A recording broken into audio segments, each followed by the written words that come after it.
কয়েক টুকরো চিকেন আর কতগুলো রকমের সবজি। এই দিয়ে করে দেখাবো আজকে একটা দারুণ স্বাদের স্যুপের আইটেম। না চিকেন স্যুপ বলবো না ভেজ স্যুপ বলবো সেটাই বুঝে পাচ্ছি না। যাই হোক, সব মিলিয়ে মিশে একটা দারুণ স্বাদের টেস্ট হয়। কিন্তু রেস্টুরেন্টে গিয়ে আমরা অনেকেই কিন্তু এই স্যুপের খোঁজ করে থাকি এবং খেয়েও থাকি। কিছু ঘরোয়া উপকরণ দিয়ে যদি সেই রকম স্বাদের স্যুপ বাড়িতেই বানিয়ে নেওয়া যায়, মন্দ হয় না বলুন? এনিওয়ে, নমস্কার বন্ধুরা, পিঙ্কির আহারের দরবারের আরেকটি নতুন পর্বে আপনাদের সকলকে স্বাগত জানাই। দেরি না করে বরং আজকের এই স্যুপের রেসিপিটা শেয়ার করি। এর জন্য কড়াইতে দিয়ে দেবো আমি 1 কিউবের মতো বাটার। চাইলে আপনারা রিফাইন্ড তেলেও করতে পারেন, কিন্তু বাটারে একটা দারুণ স্বাদ আসে। তো বাটারটাকে খুব ভালো করে গরম করব না, তার আগেই আমি দিয়ে দেবো এখানে একটা ছোট সাইজের পেঁয়াজ, এটাকে এরকমভাবে কেটে নিয়েছি। আর দিয়ে দেবো কিছুটা আদা রসুন কুচি। চাইলে একেবারে মানে কুচি মানে কি গ্রেট করে দিয়েছে, আপনারা চাইলে কুচিয়েও দিতে পারেন। দিয়ে এবারে ভালো করে একটু নাড়াচাড়া করে নেব। কম ফ্লেমেই এটা রান্না করবেন যতক্ষণ না পর্যন্ত পেঁয়াজটা একটু নরম হয়ে আসছে।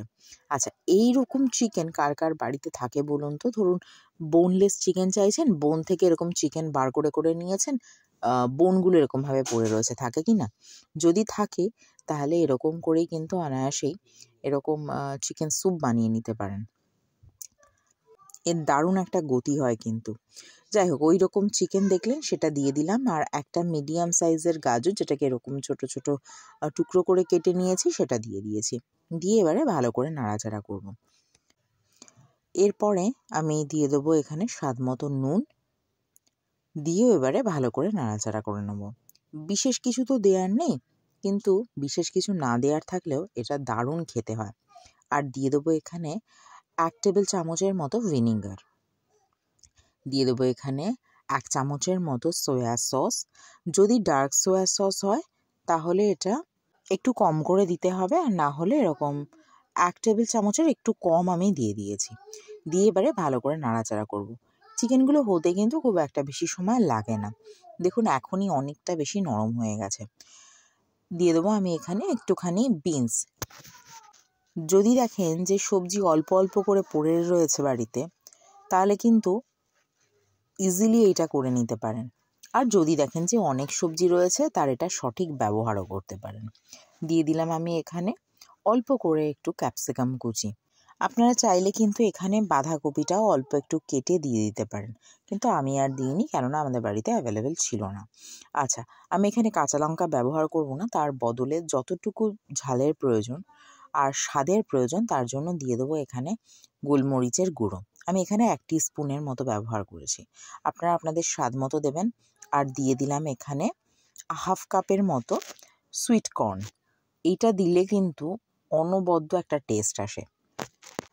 মানুষজন যদি অসুস্থ হয় না, তখন যদি এই স্যুপটা বানিয়ে দেন, দেখবেন তারা খেয়ে তারাও খুশি হবে, আর তাকে খেতে দেখতে পারলে আপনিও খুশি হবেন।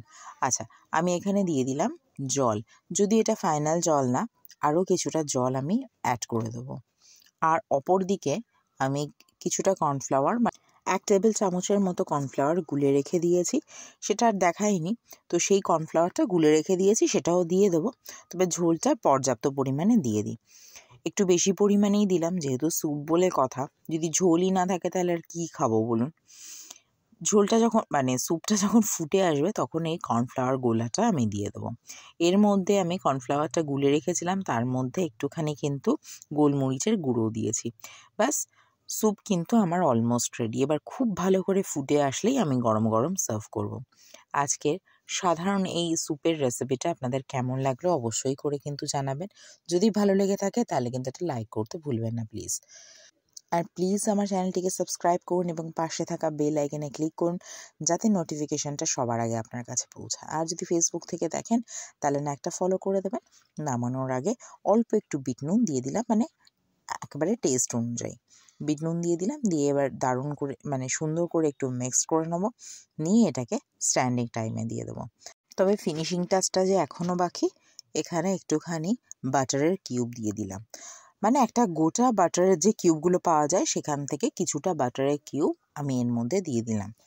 দিয়ে এবারে এটাকে স্ট্যান্ডিং টাইমে দিয়ে দেবো।